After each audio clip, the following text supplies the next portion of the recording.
Thank you for attending another session. We're almost done here, but we have some great sessions left.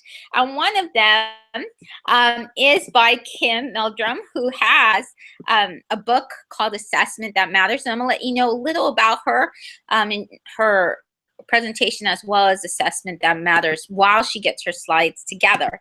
So let you know a little about her. Just to let you know, she is a passionate educator and she is an author. She recently published Assessment That Matters Using Technology for Personalized Learning in June of 2016. This is her first book, so we're excited that she's here presenting for us.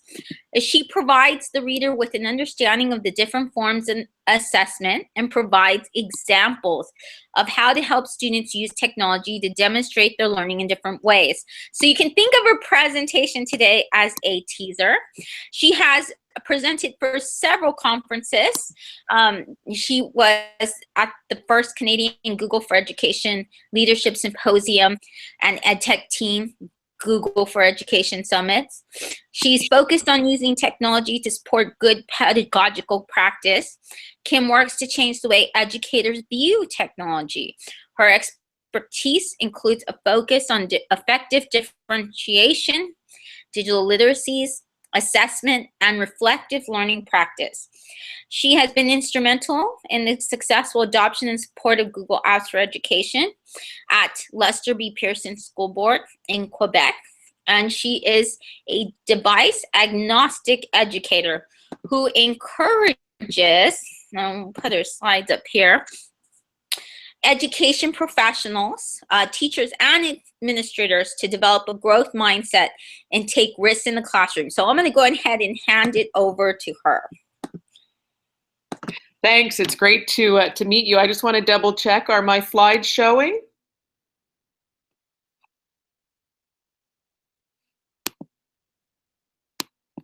So it's really my pleasure to join everyone, and it's really amazing to have this conference about our passion.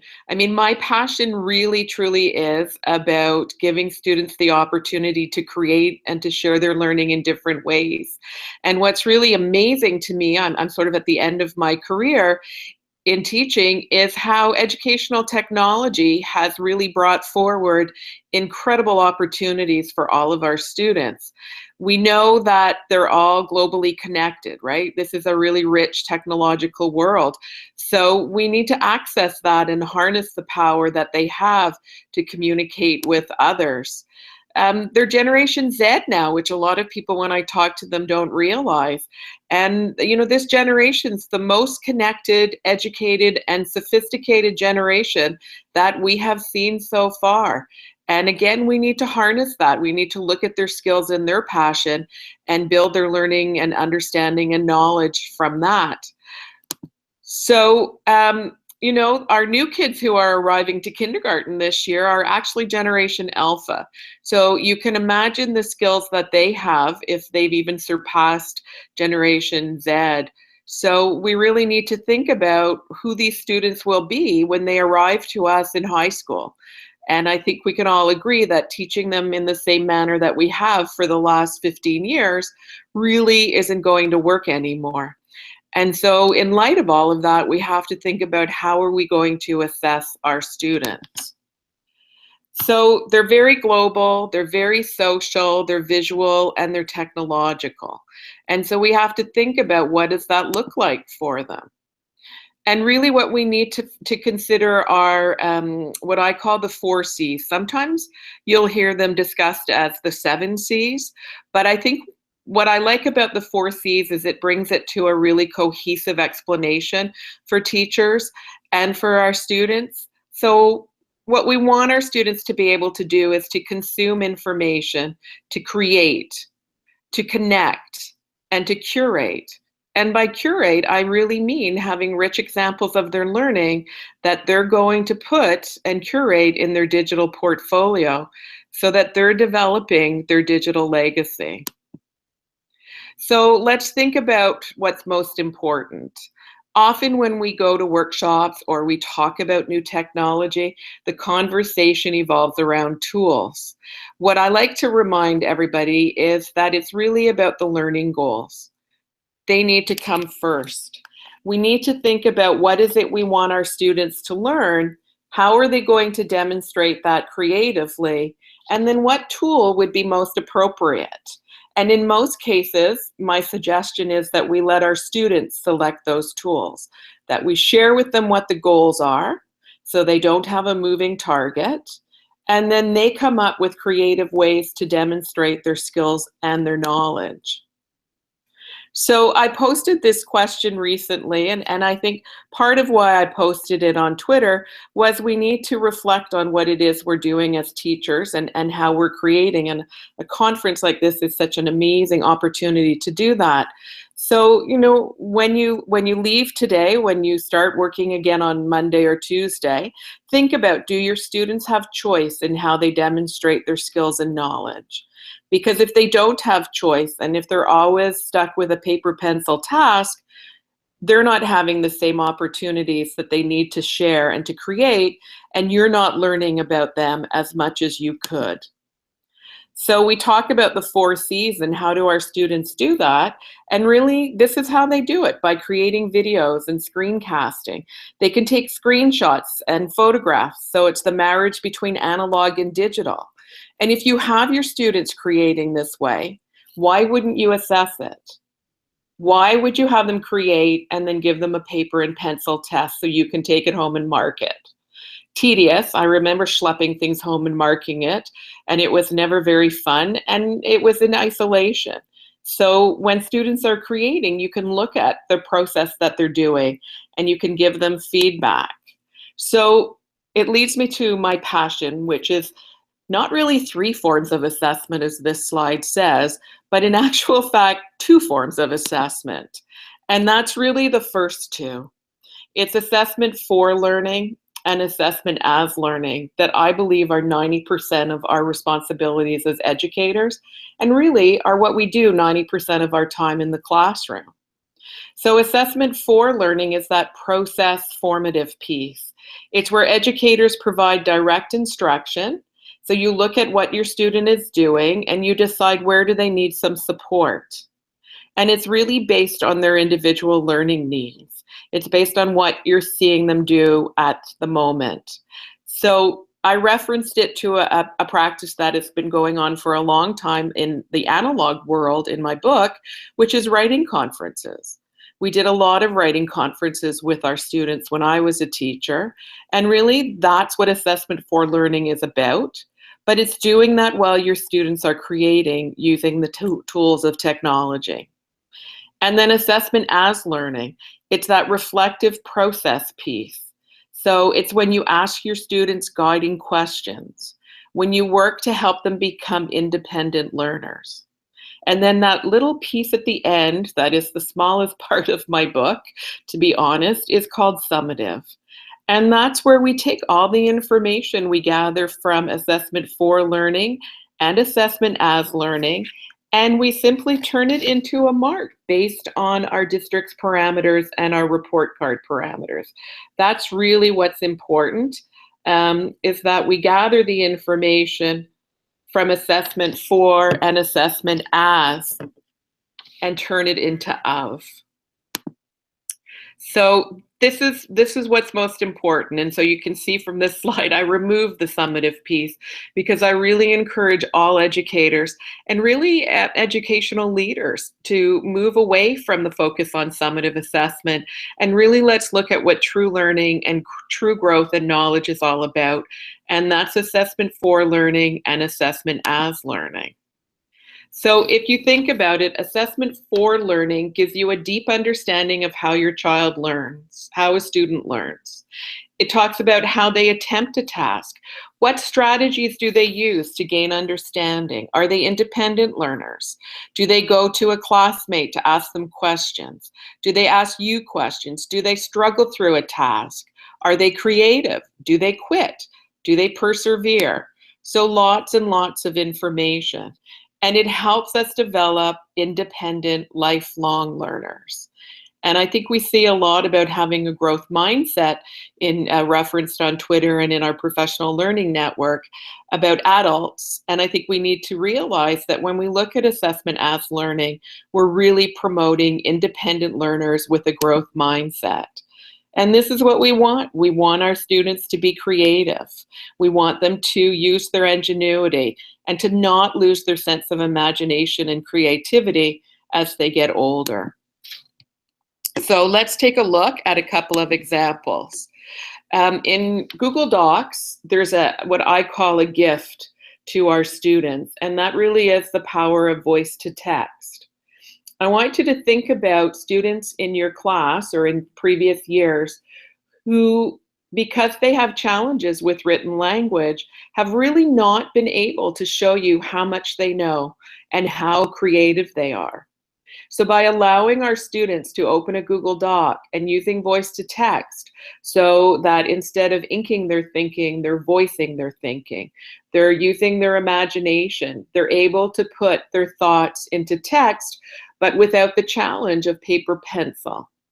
So I really think that this came out recently from within Google Apps for Education, and I truly believe it is an incredible gift to our students. I know a technology consultant told me that he brought devices to a high school one day, to a grade 10 class, and handed them out. And he said the teacher was, awestruck that a child in her class who had never done very well took this device to the back of the classroom, opened it to a Google Doc, did voice to text, and handed in a 4-page assignment that they've never been able to do before.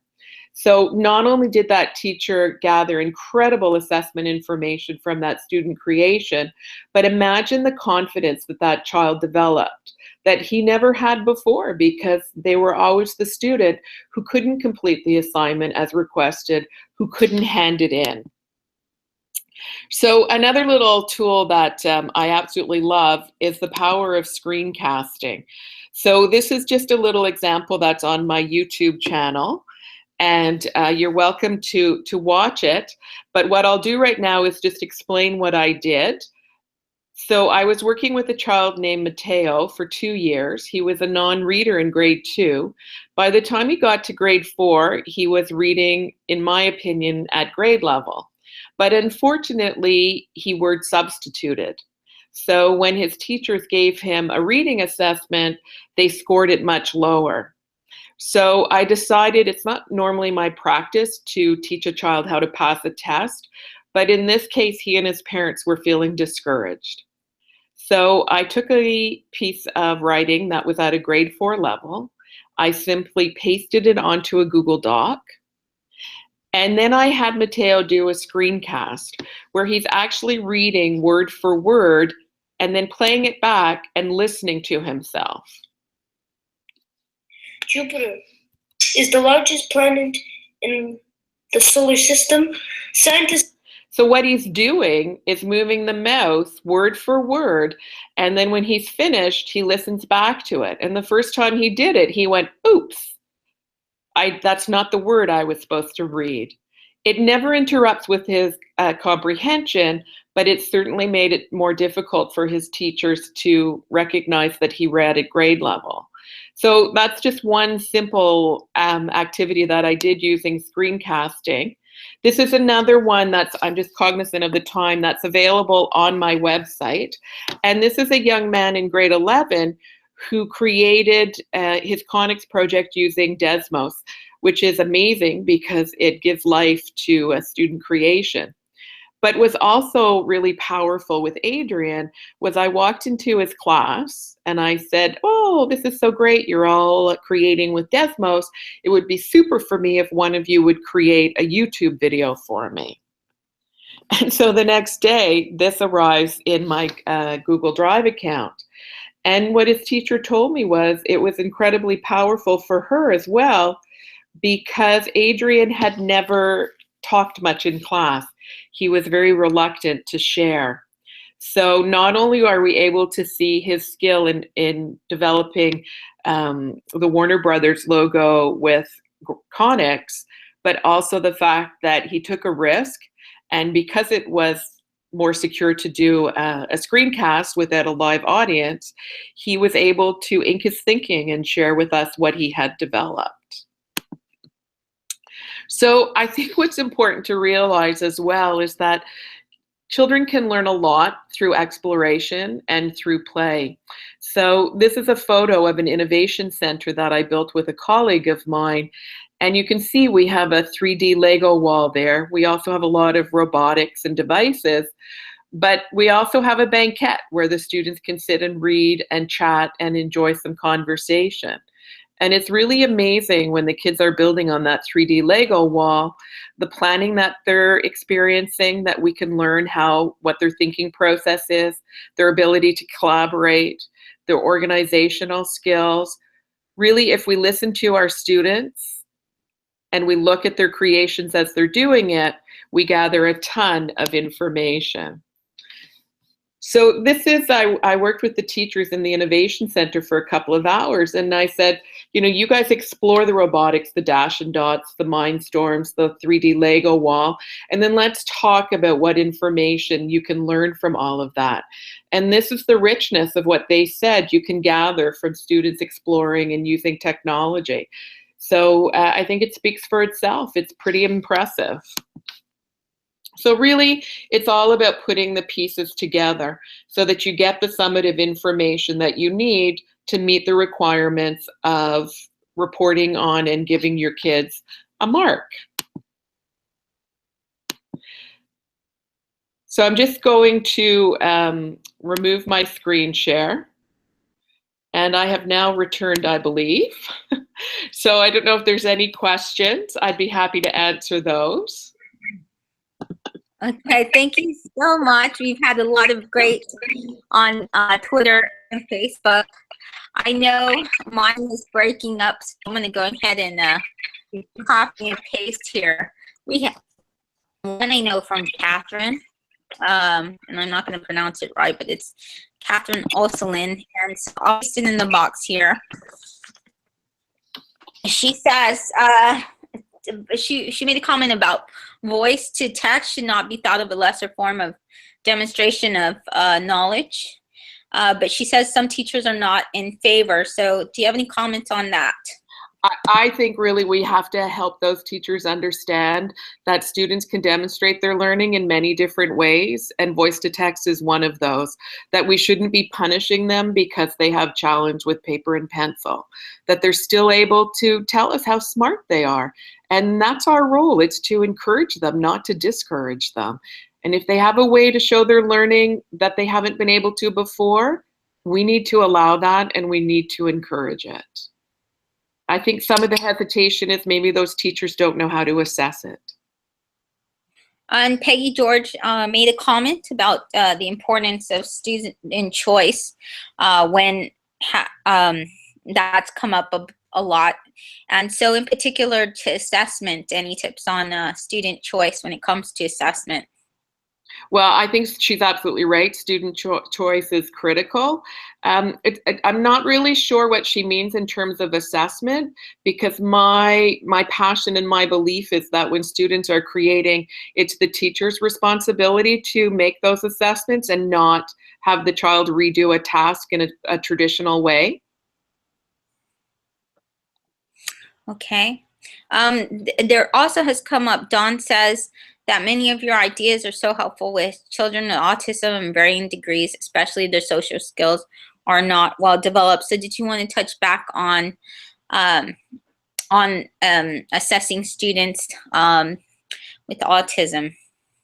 Yeah, I think it's a very good point, but I want to say that it's also something that is important for all of our students. But screencasting is a really powerful tool with students for autism, because a lot of the children can't handle standing up in front of a large group and sharing their knowledge, and they tend to like to work in a more comforting environment. So why not let them take an iPad or a Chromebook and use voice to text, use screencasting. Google Draw, I think, is a highly underutilized tool for our students, that maybe they can't find the words to demonstrate their learning, but they could actually draw something that would show that they understand. I know I worked with a child who actually taught me a lot about Minecraft. And he had to study the metropolis. And rather than doing it in a traditional way, he wrote a proposal. He sold it to his teacher. And in grade 7, she allowed him to create his metropolis on Minecraft. And you could see that he understood all the components. So he got an A. It was quite amazing. And I think Mariana could say a few points on that, because her son actually was a keynote before, who taught us about Minecraft. Excellent. Video, her 9-year-old son. And Yeah. Peggy made another comment about the benefit of text-to-speech. She says that some people have tweeted that text-to-speech has also prevented cheating in their classroom. So another positive point about it. Another positive point, for sure. And Jocelyn says this text-to-speech helps, she has seen help a lot of students to develop their writing. Absolutely, because you know what, once it goes on the doc, they still have to go back and read it over and learn how to edit, because it's not 100% perfect. Because that's what, to go back to your earlier point with one of the teachers who said some people are reluctant to use it, I think we have to let educators know that there's still an editing process that needs to happen. And that's where the teacher can provide that support and direct instruction. Well, thank you so much. And they have a lot more on cheating and text-to-speech in the chat box that you can go back to. But thank you so much. A very enthusiastic crowd, and they really loved how you presented assessment that they felt really mattered. So thank you. That's great. So much for joining us. My pleasure. Thank you so much.